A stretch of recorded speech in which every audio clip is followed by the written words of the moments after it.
I hate to say it, but his parents have been feeling unwell as of late, and I'm staying with them to help take care of Alex. Oh, so it's serious. Oh, no, it's not serious. Nothing terminal. It's just a touch of consumption.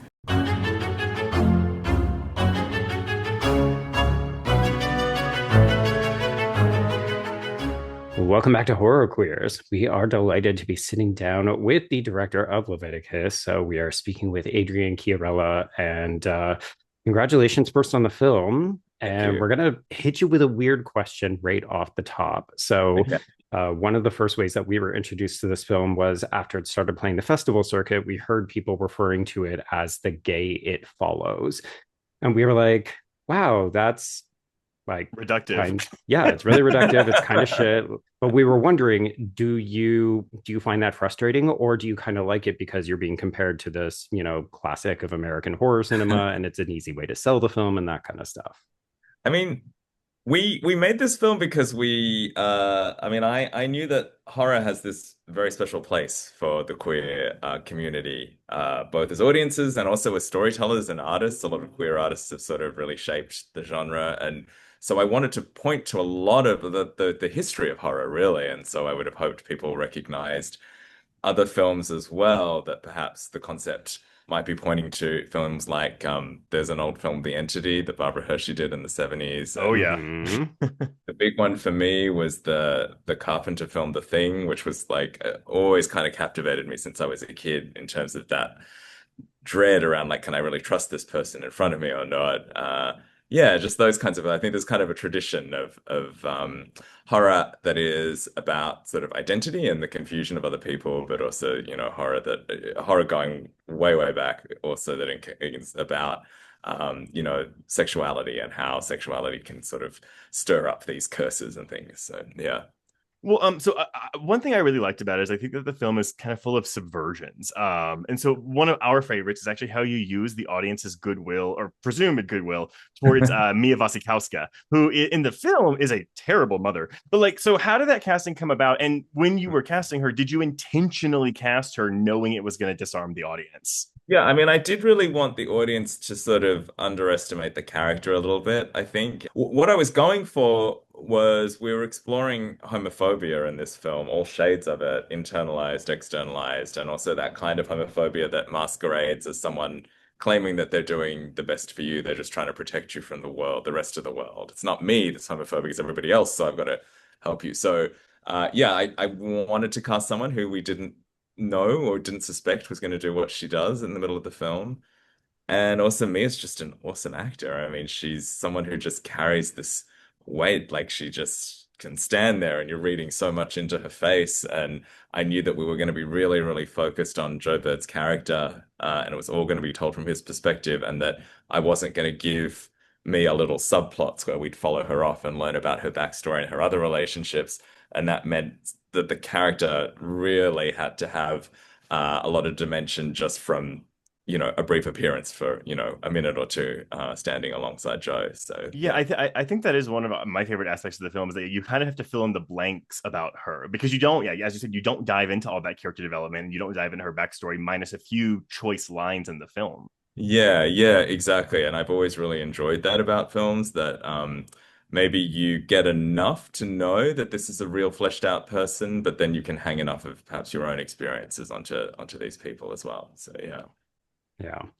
Just out of curiosity, did you construct a backstory for her? Because Trace and I had a big debate in our episode about the film where we were like, is the husband dead? Is the husband secretly queer and he left them? Like we were trying to read so many different ways into it. And we were wondering, did you have like a set backstory with the husband in mind?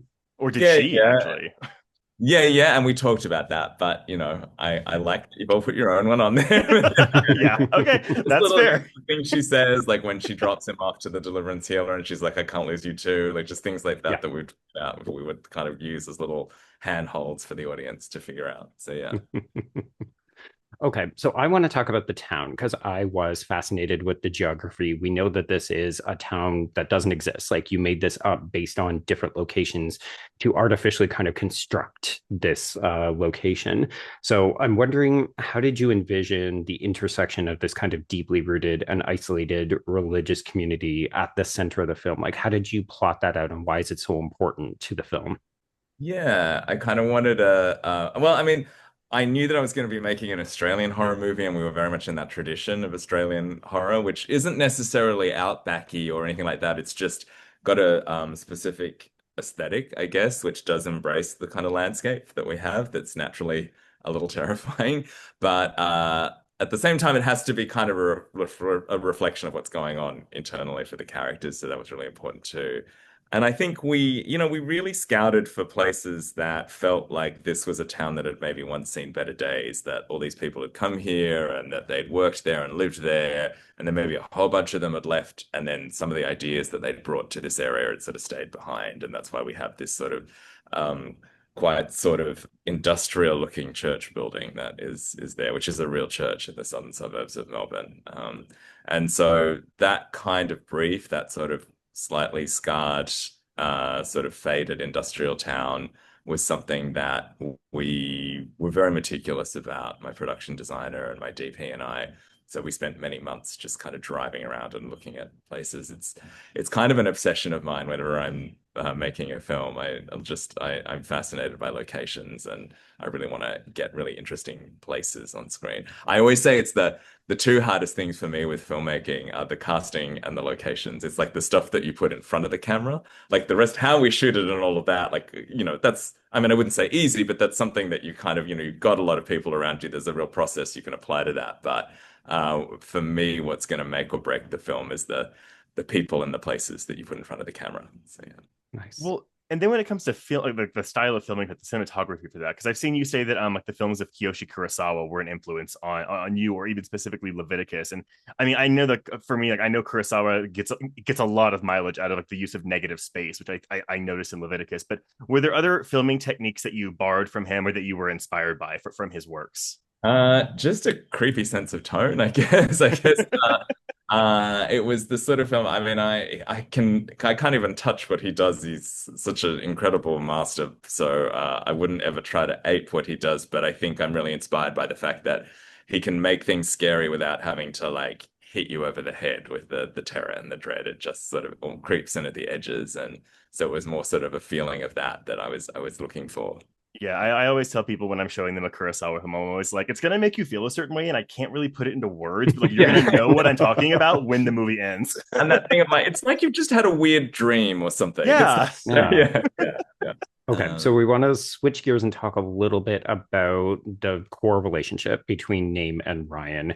Yeah. One of the scenes that we were most surprised by is the bus sex scene, because we Right. kind of didn't really anticipate that the film was going to go there. There's obviously a lot of physical contact between all of the different boys, even the ones who die. And it's an integral part of a coming of age film. Obviously, queer sexuality, we want to acknowledge, so that's one of the things that makes queer people distinct. But Yeah. we're wondering if you could kind of walk us through this, because we, again, really struggled how to talk about this, because it's like these are underage characters, but the sex Right, scene right. it's hot, It's like it's erotic. steamy, but it's Right, not right, it's not salacious, it's not gross or pervy or anything like that. I think it's really, right. really well executed. So we're wondering, why did you think it was important to include a specific sex scene in the film? And then why did you decide to shoot it this way?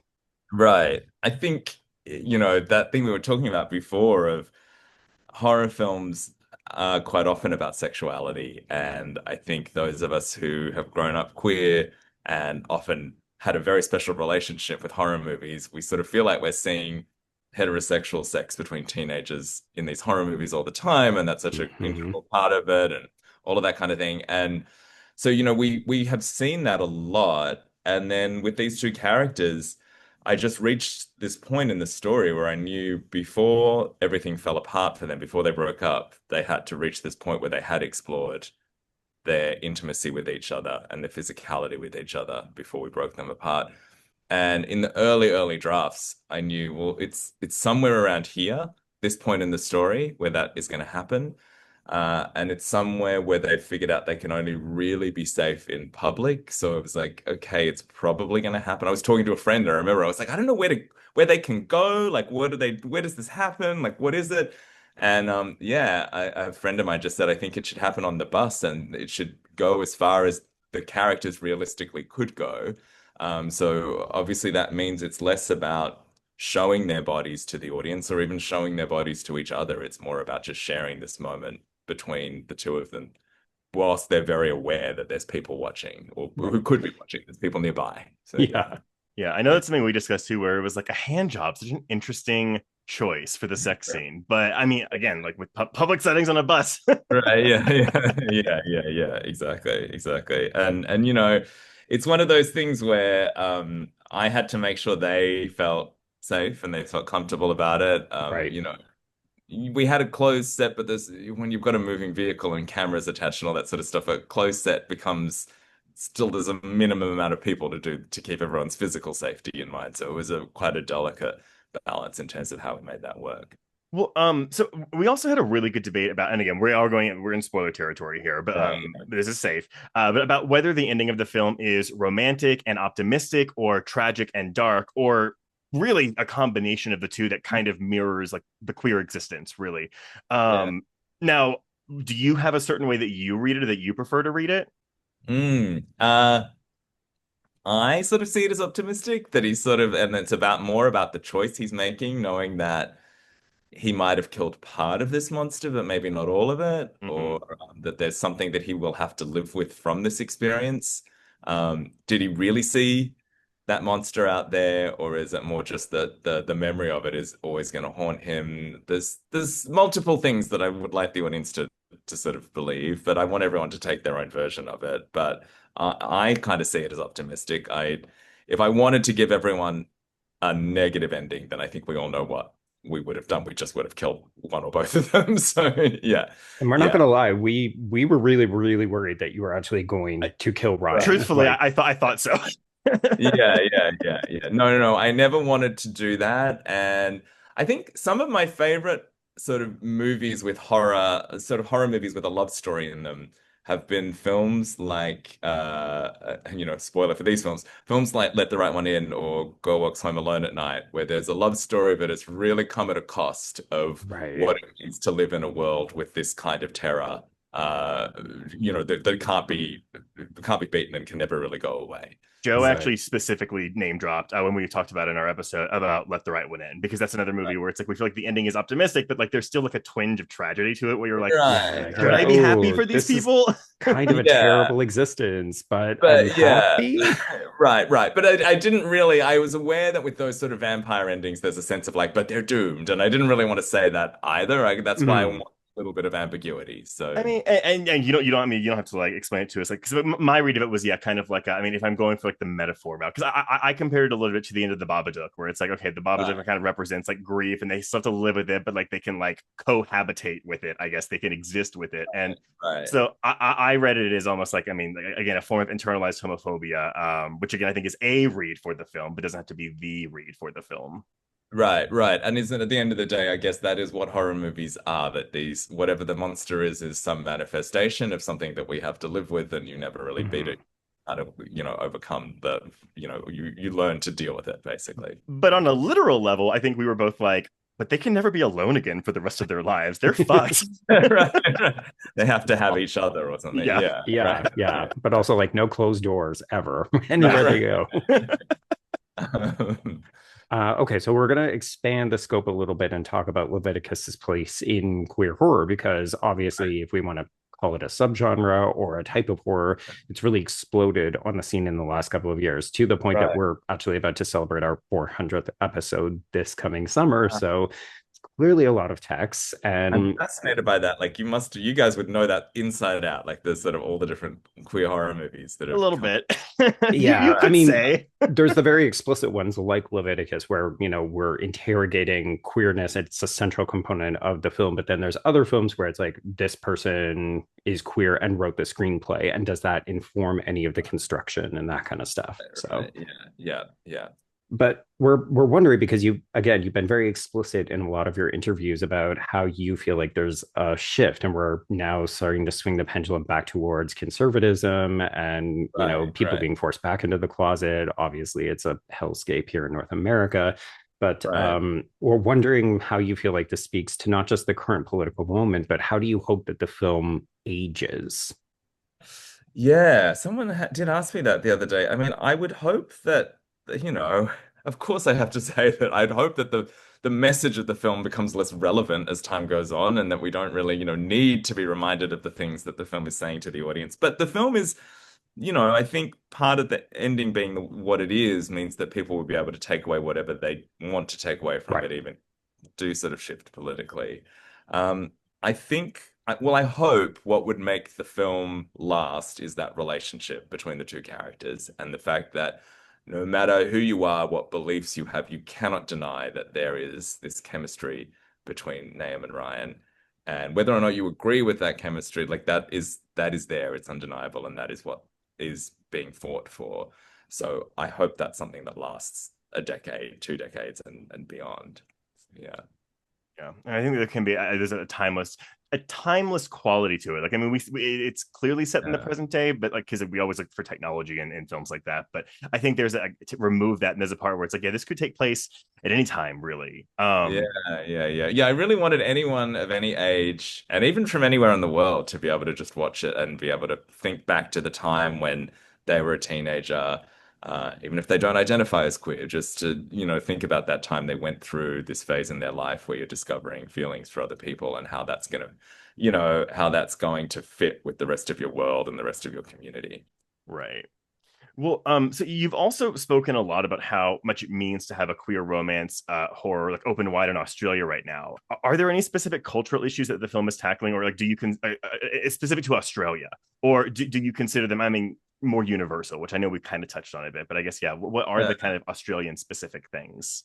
Well, in terms of queerness, I think part of what turned back the progress on LGBTQ plus rights in Australia was that we legalized same-sex marriage almost 10 years ago, but in order to get there, they did this thing where we kind of had like a public poll, almost like a proposition, I guess. Yeah. It was big here, where everybody got to vote on this one issue, but that meant everybody brought out all of their thoughts and opinions on it. And we just had these debates, and then all of this toxic language from the other side was coming forward. And even though we won that vote and we won the right to marry, that it had just opened this portal to all of this conversation and all of this rhetoric that we now still sort of live in the shadow of.